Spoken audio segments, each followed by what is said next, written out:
Tonight, taxing questions after the TV head-to-head. £2,000 in higher taxes for every working family.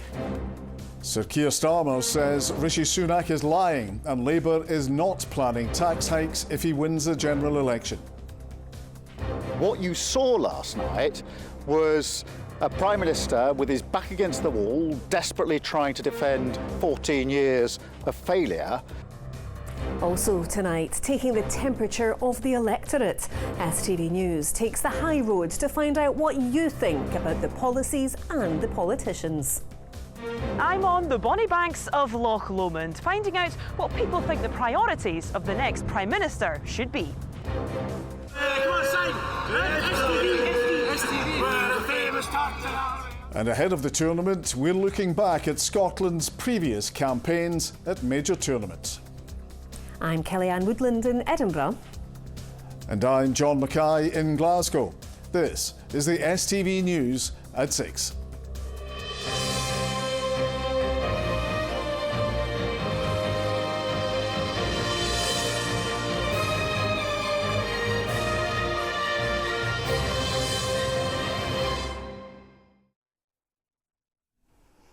Good evening. Labour is accusing Rishi Sunak of lying over his claim Sir Keir Starmer is planning tax hikes if he wins the general election. The Prime Minister made the allegation several times during an hour-long head-to-head televised debate last night.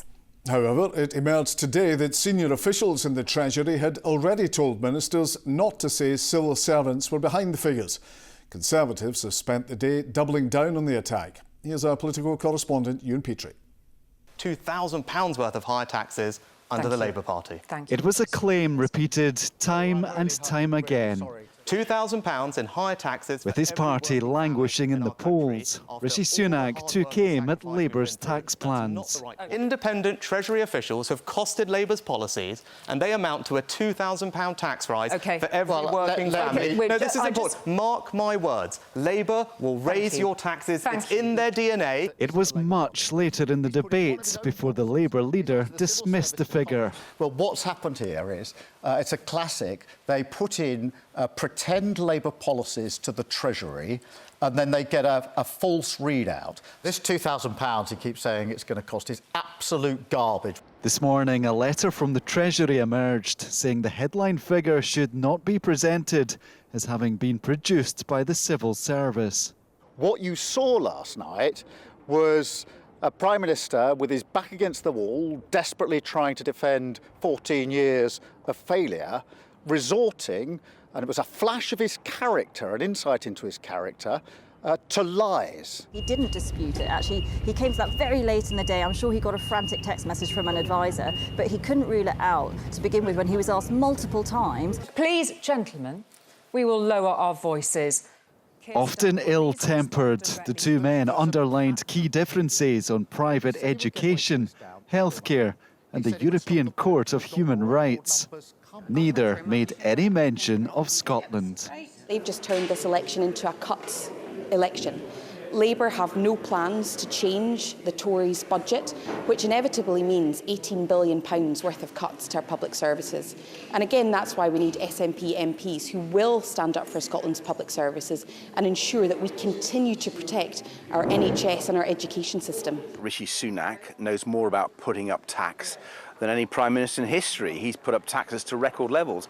And what he didn't say last night, and what Liberal Democrats are criticising the Conservative for, in their election programme, they've got more tax rises in the budget. Jeremy Hunt's admitted he's increasing taxes throughout most of the next Parliament. They were coming down from where they were when they were higher, and they're now on their way down. There was laughter from the audience around claims about national service and NHS waiting times. But it's the row over tax that is likely to continue to cause waves in this campaign. Ewan Petrie, STV News. Our political editor Colin Mackay was watching the debate and calling quite the fallout. And it's all about that claim by Rishi Sunak that Labour are going to put your taxes up by £2,000. He repeated it at least 10 times last night. It was the main takeaway from the entire debate. Now, Sir Keir Starmer, as you heard there, says it's garbage. But Labour have that letter that they're talking about from the Treasury officials. They got that on Monday. That should have been in Sir Keir Starmer's pocket last night so he could pull it out, brandish it and say to Rishi Sunak, you're lying to the people. That would have been an absolute killer blow in this debate, possibly a killer blow in the entire campaign, but he didn't. That probably sums up the night for Labour. Do you know, there was not one mention of Scotland in the entire hour-long debate, not even when they got to the soft question about the Euros at the end, which was supposedly from Gareth, who's on his way to Germany looking for some leadership advice. Well, let me tell you, we know someone called Steve who's on his way to Germany. He doesn't need any advice from the politicians. Indeed he doesn't. Colin with Kellyanne listening very attentively over your shoulder. Thank you. Now, with 1 month to go until we find out who has won the election, STV News has hit the road to hear from Scottish voters about what matters to them and who they want to see running the country for the next 5 years. Our political reporter Laura Alderman has packed her barbecue, beach ball and deck chairs and is travelling around some of Scotland's most beautiful locations to find out how people are feeling ahead of the 4th of July. And Laura, it looks gorgeous where you are. Well, it was until just a few minutes ago, but it's been a pretty typical Scottish summer day. It's been sunny and then it's been raining like it is now. It's been hot and it's been cold. A lot like the opinions of people we've been speaking to here. As you mentioned, over the next few weeks, we'll be travelling across the country, taking the temperature of voters. Today, we're starting off from the banks of Loch Lomond, but from now until polling day on the 4th of July, we'll be pitching up all over Scotland to hear what's important to voters and what they've made of the campaign so far. Well, for those who watched that TV debate between Sir Keir Starmer and Rishi Sunak last night, there was a lot to unpack. But many people told me today they didn't watch it and they said they've been pretty disengaged from this entire election campaign, proving that the parties still have a lot to do if they want to win seats here.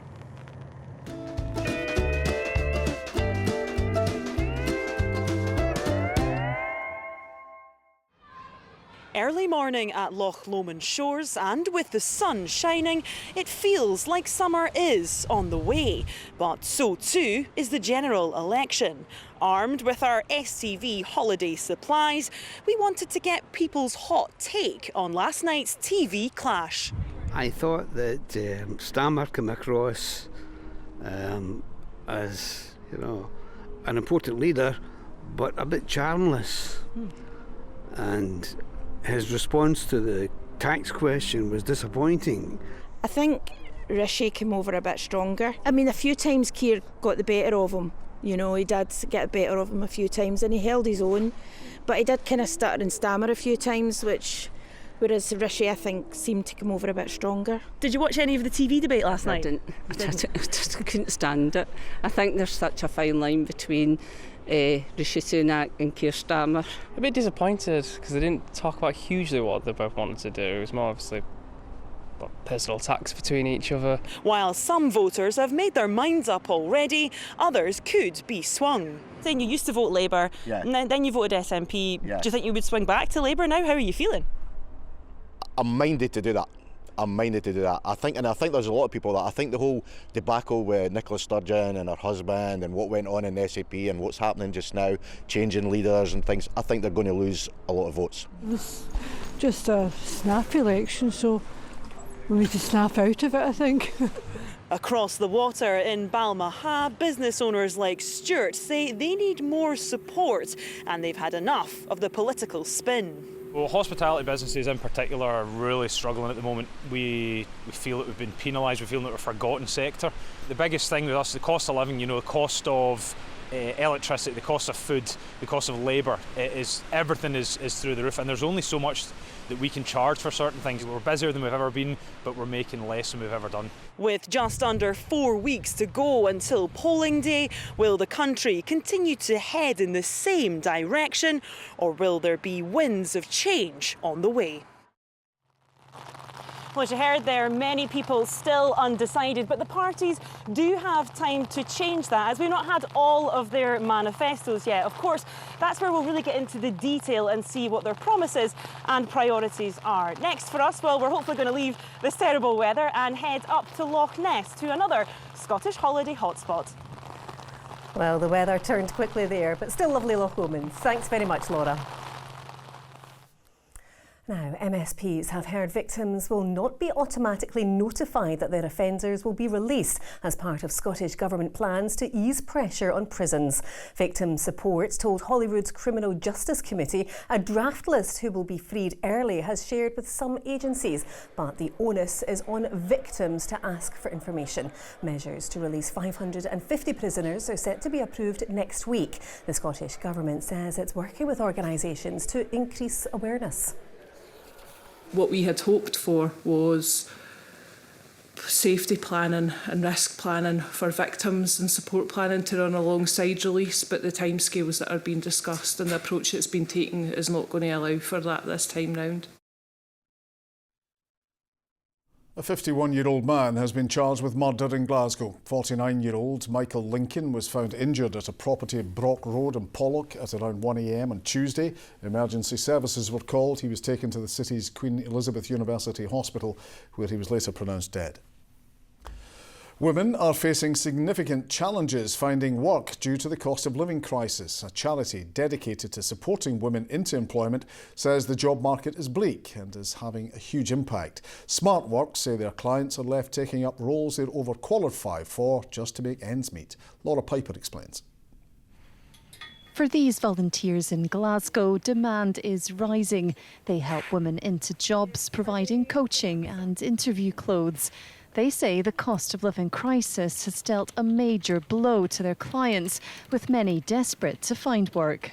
For example, many of our clients are parents returning to work after maybe a prolonged break, and we're seeing that they are definitely increasingly keen to get back to work as soon as possible due to the increasing costs of everything. So they really need our service and our help to get back into securing a new role as soon as possible. The charities say finding work has become significantly harder for women over the last 12 months.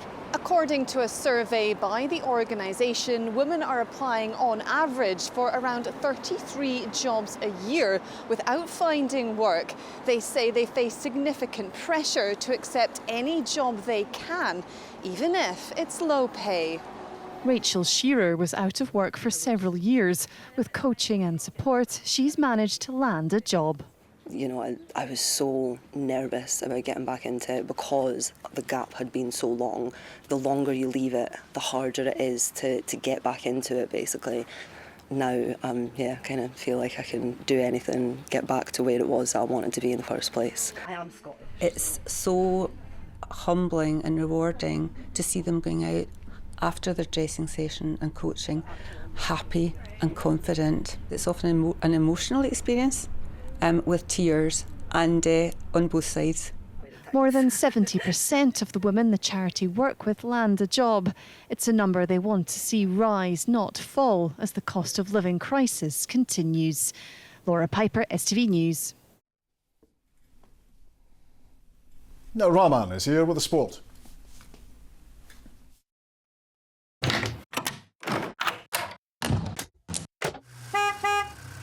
STV Sport, sponsored by the C.R. Smith Summer Sale. Good evening. Callum McGregor says Scotland will go into the Euros full of confidence and belief as they aim to reach the knockout stages of a major tournament for the first time. McGregor, who's earned 59 caps playing for his country, is relishing the opportunity of facing Germany in the opening game. He's been speaking with Ronnie Charters. Take us back to Euro 2020. What was your memories of that tournament? COVID was killing it a little bit, but still to be at the tournament, I think you could see early on, you know, the magnitude of the competition and being involved in such a thing was brilliant. You know, I think the country was well behind us. Of course, they couldn't get into the stadiums, but I think straight disappointing aspect was that we didn't get out the group and, you know, maybe didn't quite perform in the day in terms of the big setup that we had. If we obviously won the game, we might have nicked through. And hopeful for more memories to come in Germany, this could be a very special tournament for Scotland, couldn't it? Yeah, it's all set up, obviously in Germany as well, a brilliant football country. The stadiums will be amazing, the atmospheres will be amazing. I'm sure the Tartan Army will enjoy themselves as well. And yeah, if we can go there, you know, we go to the group full of confidence. We know we're a good team, and if we turn up and perform, then anything can happen. So we have to go into that full of confidence and full of belief and see where that takes us. The final question, the Callum McGregor growing up, playing in the park, going to training with his mum and dad, to see now possibly opening a major tournament in the Alliance against Germany, walking out with the Scotland badge on, does it get any better? No, it's stuff of dreams, and I'm sure my mum and dad and my family will be super proud of me as well, and I'm proud of myself from where I've come from to where I've gotten to now. Like you said, you played football in the park when you were 4 or 5 years old, and like you said, to have that scenario on the horizon, then it just doesn't get much better. That's the pinnacle of your footballing career. David Gray has been offered the Hibernian head coach job and is set to be the new permanent boss at Easter Road. Gray came out on top after an interview process led by new sporting director Malky Mackay. The 36-year-old, who captained the club to Scottish Cup glory in 2016, has taken temporary charge on 4 occasions, but now has the chance to lead the team into the new season. Now, in the run-up to and throughout the Euros, we're delving into the archives to remember some of the highs and lows of Scotland's campaigns at previous major tournaments. Tonight, we're taking you back to the 1990 World Cup in Italy. Here's Chris Harvey.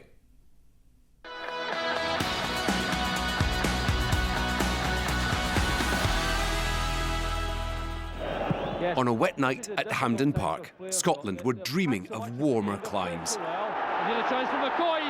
Italia 90 was within touching distance, and when Ali McCoist did this, brilliant finishing from the Scotland centre-forward. The Scots were on their way to another World Cup. Andy Roxburgh's men would be drawn against the mighty Brazil, Sweden and Costa Rica as Scotland headed to Italy for a shot at glory.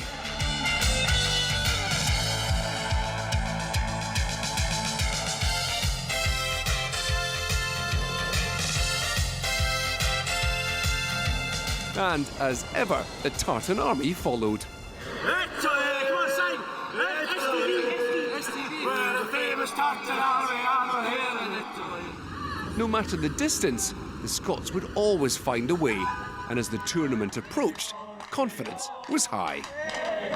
We'll beat Costa Rica, hopefully a draw doing me against Sweden. And then, well, I don't see us getting a draw against Brazil. I think we'll get a draw against Costa Rica, but we'll beat Sweden and go through that way. I know this is contentious, but that's my belief. And the Scotland team also in high spirits as they prepared to get their World Cup underway against the group minnows. Andy, how confident are you that we can get off to the best possible World Cup start against Costa Rica? It's more important how confident they are, because they're the ones that are going to have to go on the pitch and perform for us. I've always been confident that our lads are capable, but they have to produce the goods. But produce the goods they did not. For what unfolded was one of the most shocking results for the national team. A 1-0 defeat to the Costa Ricans, the worst possible start to Scotland's World Cup campaign. And the Scots face some major task. Next up, 5 days later, Scotland travelled to Genoa to take on Sweden. And this time the Dark Blues delivered. An impressive 2-1 win over Sweden, putting the campaign back on track, thanks to goals from Stuart McCall and Mo Johnston. Scotland 2, Sweden 0. And finally, once again, Scotland faced the might of Brazil. The Tartan Army arrived in their thousands, hoping to watch their heroes pull off a miracle. But sadly, there was to be no fairy tale ending for the Scots. A 1-0 defeat, twinned with Costa Rica beating Sweden, returned that familiar feeling of Scotland, once again, exiting the World Cup at the group stages. Be better this year. And finally, 20 more Premiership games will be shown live next season after the SPFL struck a deal with Premier Sports. That, folks, is Always Sport tonight.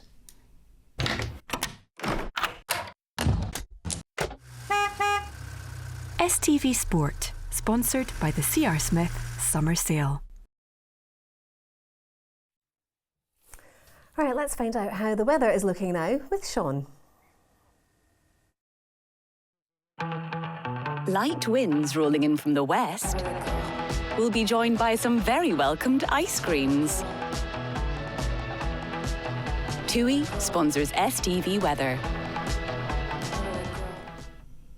A very good evening to you. By jings, it feels cold out there, doesn't it? Especially in those passing showers, blustery winds. It looks more like April when you look out the window in those showers. And just look at the temperatures. Incredibly disappointing for this time of year. Way below, that's the average line there. This is Glasgow, representative really of most of us just now. Way below average for the time of year. There is a trend towards the middle of the month. Look at that. This is the extended trend, away up until the 17th of the month. So there is a trend that the temperatures will head in the right direction, but just reaching average by then, up to about 17 or 18 degrees Celsius. So we're going to take the best part of about a week and a half, 2 weeks, just to draw those temperatures back up from those highs, of course, that we had last week and through the weekend. Temperatures again tonight down to lows of 3 or 4 degrees Celsius. Another cold night to come. Most of the showers easing back towards the west. We've got the thermostat at home set at 16 degrees. And last night, well, the heating started kicking in because the indoor temperature got down into the mid-teens. That shouldn't be happening in June, but it is just now. So cold night still ahead of us the next few nights. Tomorrow, another day of sunshine and showers. Hopefully the showers fewer and further between than today. Not as frequent, hopefully not quite as heavy as well.